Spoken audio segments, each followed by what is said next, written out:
Did you know that in the past 72 hours, Woolworths quietly implemented purchase limits on 12 everyday items across their 1,100 Australian stores?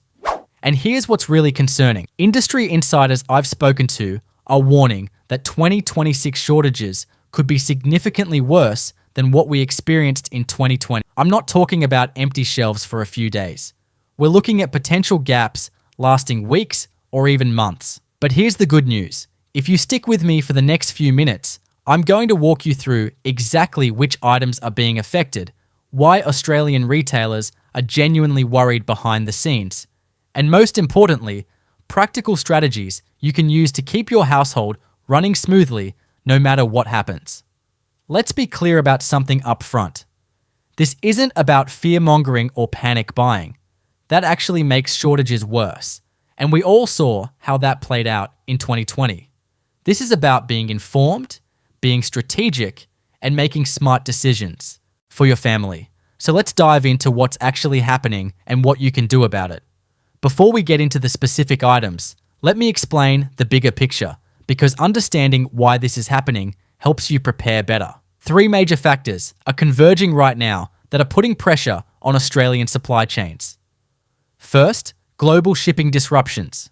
The Red Sea crisis has forced container ships to reroute around Africa, adding 2 to 3 weeks to delivery times and increasing costs by 300 to 400%.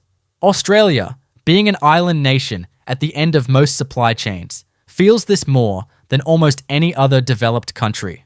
Second, climate impacts on agriculture.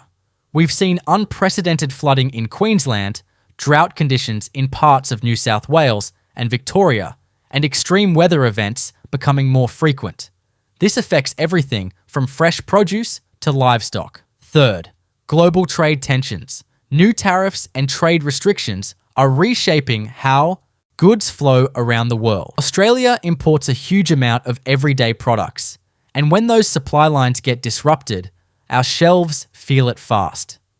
Now, Woolworths and Coles have gotten much better at managing these challenges since 2020. They've invested heavily in supply chain technology and local sourcing. But even the best systems have limits. And right now, those limits are being tested. Let me share something a logistics manager told me recently. He works with one of Australia's major grocery distributors, and he said something that stuck with me. "We're not in crisis mode yet," he said, "but we're definitely in pay attention mode. The buffers we usually have are thinner than I've ever seen them." That's not panic, that's just reality. And it's why I think every Australian household should understand what's happening. Item number 1, eggs. Let's start with something that affects almost every household in Australia. You've probably noticed egg prices have been volatile lately. Sometimes the shelves are full, sometimes they're nearly empty. There's a reason for that, and it's not going away anytime soon. Avian influenza has fundamentally changed the Australian egg industry. Here's what most people don't realise. Before 2024, Australia was one of the few countries in the world that had never had a major bird flu outbreak in commercial poultry. We were incredibly lucky. That changed. We've now had multiple outbreaks requiring the culling of hundreds of thousands of birds. When you destroy laying hens, you can't just replace them overnight. It takes about 6 months to raise a new hen to egg-laying age. That's 6 months of reduced supply every time there's an outbreak. And the tricky thing about bird flu is it's now present in wild bird populations year-round. It used to be seasonal. Now it's a permanent threat. What does this mean for you? First, expect egg prices to remain high and volatile through 2026. The $3 dozen is probably gone for good. Second, Woolworths has already implemented limits during previous shortages, usually 2 cartons per customer, and they'll likely do so again. Here's my practical suggestion. Don't panic buy eggs. Fresh eggs don't last that long anyway. Instead, learn to cook with fewer eggs. Many recipes can be adapted. And for baking, keep some egg replacer powder in your pantry. It's not the same as fresh eggs, but for cakes and muffins, it works fine. Also, if you have the space and your local council allows it, backyard chickens are genuinely worth considering. 3 hens will give you more eggs than a small family can eat. Item number 2. Rice. This one affects millions of Australian households, especially our multicultural communities where rice is a dietary staple. Here's the situation. India, the world's largest rice exporter, banned exports of most rice varieties in 2023. That ban is still largely in place. They did this to protect their domestic food security, and honestly, you can't blame them. But it's created a global rice shortage that Australia is definitely feeling. You might say Australia grows rice, so we should be fine. Here's the problem. Australian rice production has collapsed. The Riverina region in New South Wales, where most of our rice is grown, has been hammered by water allocation issues. We used to export rice. Now we import most of what we eat. I checked prices at my local Woolworths last week. The 5 kilogram bag of sunrice that used to be around $12 is now sitting at $18 to $20 depending on the variety. That's a 50% increase. What should you do? Rice stores incredibly well. White rice, kept in a cool, dry place in an airtight container, will last 5 to 10 years without any issues. I'm not saying go buy 50 kilograms tomorrow. That's panic buying and it's not helpful. But if rice is a staple in your household, it makes sense to keep a bit more on hand than usual. Buy an extra bag each shop until you've got a month or 2 of buffer. And here's a tip. Sunrice, Australian-grown varieties are less affected by import issues than imported jasmine or basmati. If availability becomes a problem, being flexible about rice type helps. Item number 3. Cooking oil. This is the sleeper shortage that most people haven't noticed yet. Walk down the cooking oil aisle at Woolworths and you might not see obvious gaps. But look at the prices. They've increased dramatically over the past 18 months. Here's why this is happening and why it's likely to get worse. Sunflower oil, which was one of the cheapest cooking oils, largely came from Ukraine and Russia. That supply has been devastated by the war. Canola oil, which Australia does produce domestically, has become the alternative. But global demand has spiked, pushing prices up even for local product. Olive oil is even worse. Mediterranean droughts have slashed production for 3 consecutive years. What can you do? Cooking oil stores well for 1 to 2 years if kept in a cool, dark place. Having a few extra bottles on hand isn't hoarding. It's sensible pantry management. Also, consider diversifying. Different oils for different uses. Australian canola for everyday cooking. A smaller bottle of olive oil for finishing and salads. Maybe some coconut oil or rice, bran oil as alternatives. If one type becomes scarce or expensive, you've got options. Item number 4. Butter and dairy. If you've bought butter recently, you've probably experienced some sticker shock. Butter that was $5 a couple of years ago is now pushing $8 to $9 for a 500-gram block. And this isn't just inflation. There are real supply issues behind it. Australia's dairy industry has been contracting for years.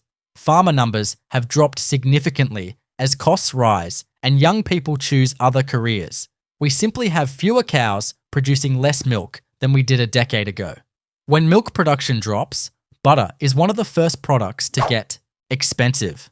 Why? Because butter requires a lot of milk. It takes about 20 litres of milk to make 1 kilogram of butter. So any reduction in milk supply hits butter hard. Here's the good news though. Butter freezes beautifully. If you see butter on special, and Woolworths does discount it regularly, buy a few extra blocks and freeze them. They'll last 6 to 12 months in the freezer with no quality loss. My grandmother taught me this during tough times, and it's saved me money ever since. Item number 5. Baby formula. This one is critically important, so please pay attention even if you don't have a baby. You probably know someone, a daughter, a friend, a neighbor, who relies on formula to feed their infant. And the supply chain for baby formula in Australia is genuinely fragile. Australia's formula market is dominated by a small number of manufacturers. If any major production facility has issues, contamination, equipment failure, supply problems with ingredients, it creates immediate shortages. And formula isn't something you can substitute easily. Babies have specific nutritional needs. If your baby is on a specialized formula for allergies or medical conditions, you can't just switch to whatever's available. Woolworths has purchase limits on formula as standard policy now, usually 2 tins per transaction. My advice for parents: don't let your formula supply get below 1 week's worth. Having a 2 to 3 week buffer is just sensible parenting. And if you're pregnant or planning to have a baby, research which formulas are manufactured in Australia versus imported. Local production means more reliable supply. Item number 6, canned goods. Here's something that surprised me when I started researching this. Canned food, one of the most basic shelf-stable products, is facing a genuine supply squeeze. And it's not about the food inside. It's about the cans themselves. Aluminium prices have spiked globally due to energy costs in smelting and reduced supply from various producing countries. The actual can is becoming a significant portion of the product cost. What does that mean practically? It means variety disappears first. You might not see empty shelves, but you'll see fewer options. Your favorite brand of diced tomatoes might be out of stock, while other brands are available. Specialty items, canned seafood, imported vegetables get hit harder than basics. Here's the smart approach. Canned goods last 2 to 5 years easily. They're one of the best things to stockpile because they don't go off and they're nutritionally stable. Build up a rotating pantry. When you buy canned tomatoes, buy 2 or 3 and put the new ones at the back. Use the older ones first. Don't wait until there's a crisis to discover your pantry is empty. Having a month's worth of canned staples, tomatoes, beans, chickpeas, tuna, corn, means you can ride out short-term disruptions without stress. Item number 7, coffee right. This one's going to hurt for a while. A lot of Australians. We are a nation of coffee obsessives. Flat whites are practically our national drink, and the global coffee supply is in serious trouble. Here's what's happening. Brazil, which produces about 1/3 of the world's coffee, has had consecutive years of bad weather. Their Arabica production has dropped significantly. Vietnam, the world's largest Robusta producer, has also had climate impacts. And coffee is a crop that takes years to recover. You can't just plant new trees when the harvest fails. Coffee plants take 3 to 4 years to mature and produce beans. Add to that increased shipping costs to get coffee to Australia, and you've got a recipe for expensive, potentially scarce coffee through 2026. What's the play here? Coffee stores reasonably well. Whole beans last 6 to 12 months. Ground coffee 3 to 6 months. Instant even longer. If you find your preferred brand on special, buy ahead.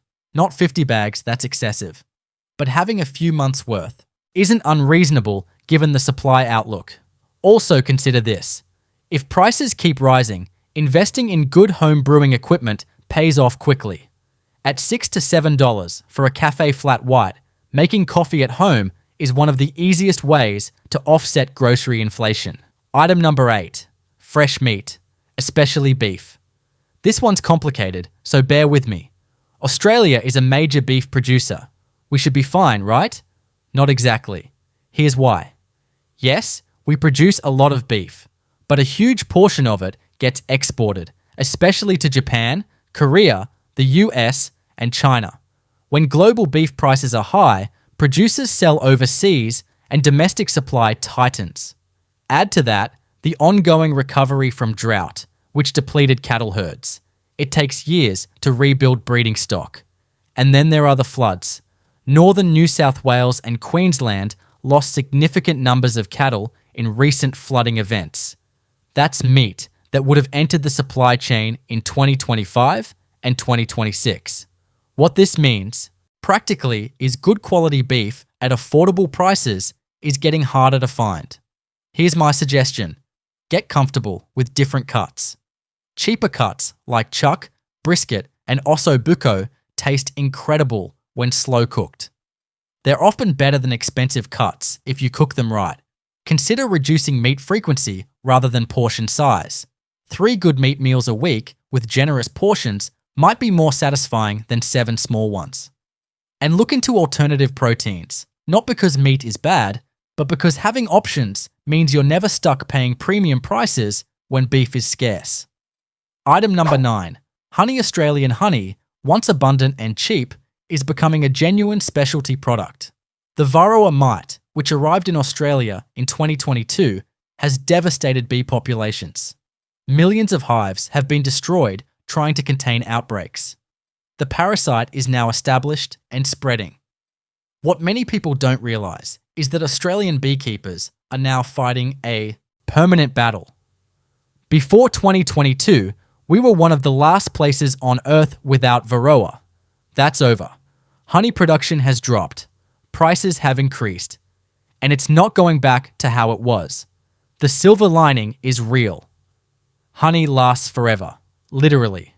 Archaeologists have found edible honey in Egyptian tombs.